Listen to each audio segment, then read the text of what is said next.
Now, I saw a brilliant clip from CPAC. This is the big sort of a Glastonbury of right-wingery that happens every year in America. It used to just be American speakers, and then Nigel Farage broke the trend about 7 years ago and was invited to go to CPAC after Brexit. And now they get the great and the good of the right wing from around the world.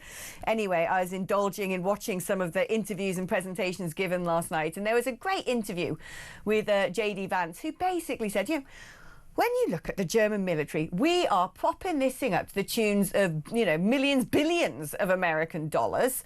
We have American air bases over in Germany.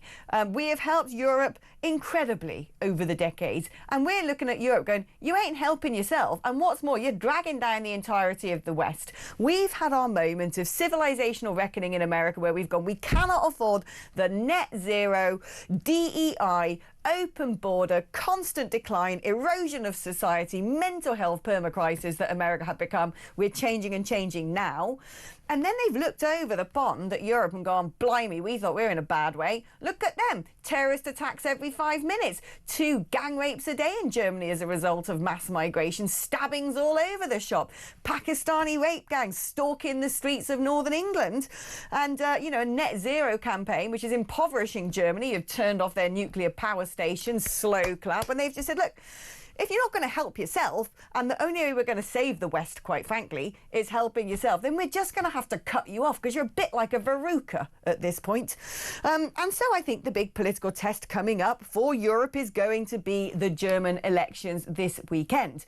And you'd think, aha, this is the opportunity, because, of course, we know that Elon Musk loves the AfD. We know that JD Vance loves the AfD. We know that the AfD love borders. That's right. And this is what the populations across Europe are crying out for. And America's saying, Europe, you must listen to your people. But it's not really going to work out that way in Germany, is it, Ralph Schulhammer? Hey, Alex. Good to be back. Hey. Well, I listened to JD Vance's speech yesterday as well, and I mean, he's a fantastic speaker. His eloquence, there is no stuttering, there is no reading off a script. So, he's a very, very gifted politician. He's very young, so it's quite likely that we've seen the next president of the United States after Donald Trump. However, I will say one thing. American military presence in Europe is not just out of the goodness of Washington's heart. So, I mean, their geopolitical role and their ability to project power all over the globe is because they have these military bases all over the globe. So, Alex, we've talked about this many times. I support the Trump administration. I'm a huge fan of everything they're doing. But sometimes there's we are just footing the bill for everybody else, but we don't get anything out of it. That's not entirely true. Now, I agree with their assessment that Europeans have to pull their weight. I agree with their assessment that Europe has to grow a backbone, but it'd be interesting to see how relations between Europe and the US would develop if the Europeans actually do grow a spine. So I'm all for it. As I said, I support the president. I support the wave of right-wing populists in Europe. But new tensions will also arise from this. So we should be very sanguine that not everything is going to be milk and honey if these things should actually come to pass. Right, and this is the thing. I mean, Friedrich Merz, who I think is sort of poised to be the winner of those elections, the one most likely to be able to form a government, considering the AfD are behind a firewall. So even if they come a resounding second, no one's going to partner with them, so they can't actually be anywhere near power. Yeah, brilliant. Slow clap for democracy there. Friedrich Merz has always been a bit of an Atlanticist. He studied in America. He's always talked strongly about wanting to work with America and even talked favourably about President Trump. But he's changed his tune now and has basically said, that's it. Our alliance is probably now over and we've got to partner elsewhere. The thing is, though, I mean, Vance does have a point, like you're saying, about the fact that Europe's been sleepwalking into disaster, into a state so perilous that, some people who are experts in the field of civil uprisings and wars and all the rest of it are saying it's on the brink of collapse, quite frankly, not just economically, but societally, if it continues down this path. And yet, because of this firewall against the AfD, Metz is probably going to have to form a coalition with far-right and hard-right and socialist parties instead. And are they going to want to change the open border situation? Are they going to want to pull back from net zero? No. No, because if they would want to, they could have done it during the last 4 years. But you mentioned something that's quite important and an element that very often gets lost in the debate.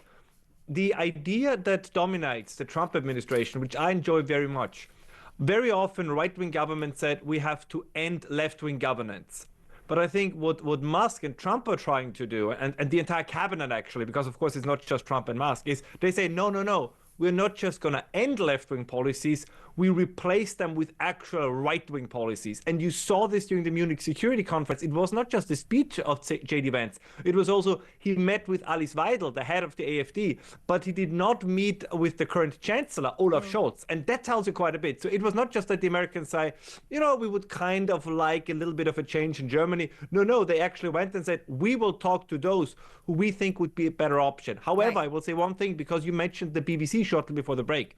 Before the German election, we had similar cases where the public broadcasters were actively trying to manipulate the outcome of the election. And to give you a quick example, they had these town halls, right, where all the politicians come and they are being faced with questions from the audience. And, the AfD always got very hostile questions, supposedly from your average Joe, from the German population. But as it turned out, in more than one case, these people were party members and sometimes actual regional leaders of the Green Party. Right? And when this came up, they said, this was a mistake. We are so terribly sorry. It could happen to everybody. But it always happens in one direction, right? Whenever something like that happens, and you see it in the UK as well, you saw it in the United States, whenever somebody who's supposedly a neutral observer is interviewed, what you also said about the BBC and the documentary in Gaza, then it turns out that, it's a member of Hamas, or it's, in this case, it's a member of the Green Party. So what we see here is the attempt, and I think we're going to see it in other European countries in the future as well, including the UK, by the very often taxpayer-funded media to put their fingers on the scale. And that is a problem. That is a form of manipulation. And it always bothers me. When Elon Musk says, vote for the AfD, it's, you cannot say this, and he's interfering in the German election. But if the taxpayers have to pay for the public broadcasters to lie to them in order to blackmail and persuade them to vote for everybody but the AfD, we say, well, these are just mistakes that happen in a democracy. It's very frustrating. It's funny that you say that, because I was listening to the BBC this morning, as sometimes I want to do. Was it last night? It's either a podcast, I don't know. I was listening, it was definitely BBC related. And two things, it really hit me between the eyes. One was that apparently I heard this statistic that, Germany's still reeling that Trump is president of America, because in a survey before the American elections, 88% of the German population were convinced it was going to be Kamala Harris. And I thought to myself then, what on earth are your news programs broadcasting to you? Because for us, it was pretty clear. There were some deluded people who thought, it's going to be Kamala Harris. But most of us sort of thought it was a surefire bet it was going to be Trump from a long way out. Let alone 88% of Germans being deluded into thinking it was going to go the other direction. But also I noticed the BBC have sort of started to trip over themselves of whether they should call the AfD far right. You actually hear them having sort of little miniature soliloquies now in their intros going, the right wing, some say alternative right, some say extreme right, some say far right. I mean, the definition, the words we should use has really been up for debate. I'm like, you shouldn't have used them all along. Just say right wing. It's fine. It covers all bases. But the problem we have here, I mean, how is it, Ralph? How is it? How are other countries saying this is democratically tolerable, right? For a party in a developed nation, which is doing really well, which is soaring in the polls, which the vast amount of voters wants to see in power, is being deliberately excluded from being near power. That those people who don't want to sort of share its policies will go so far as to say absolutely nobody, they'll say it publicly, nobody must do a coalition with these people who want to protect our borders. I mean, if this was any other country, if we were looking at, say, an African nation where there was a president of Africa who was sort of facing challenge by a brand new party and the incumbent was going, whatever happens, we're not going to share government with this person, these people, we'd be saying, whoa, you're a tyrant. You're going to cause an uprising in your country. You're going to have to learn to power share.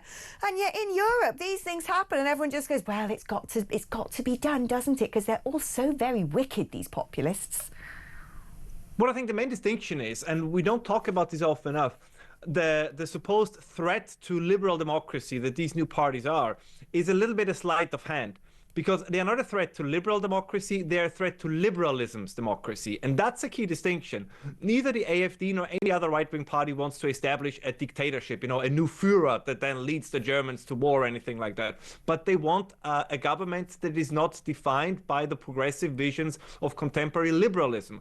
But the liberalist movement was clever enough to say, if we just say that our position is the center position, the rational position, the liberal position, then people will just imbue it into the way in which they speak. They basically dominate the conversation. And this is the trick that they did very well, because they simply mixed up the terms liberal and liberalism. To give you one example, if you look at classical liberals, like, for example, John Stuart Mill would have never voted for open borders. Right. Edmund Burke would have never voted for open borders. Right? These people were absolutely adamant about the importance of tradition, of different countries, of nationalism, of patriotism, of loyalty, that being a citizen is not just having rights, but also obligations. So the term liberal has been misused and is actually liberalism. And I reject liberalism. Right? I think It's a total misnomer. These people aren't liberal at all. They'll shove you in prison for a blimmin' tweet, and neither are they democratic. They want to send all the power upwards to supranational organisations that are totally unaccountable and meddle with and gerrymander elections. So both, frankly speaking, are contradictions and just deeply disturbing. But this is how, like you said, they play with language. Ralph, I love catching up with you so much. Thank you so much for coming on the programme again.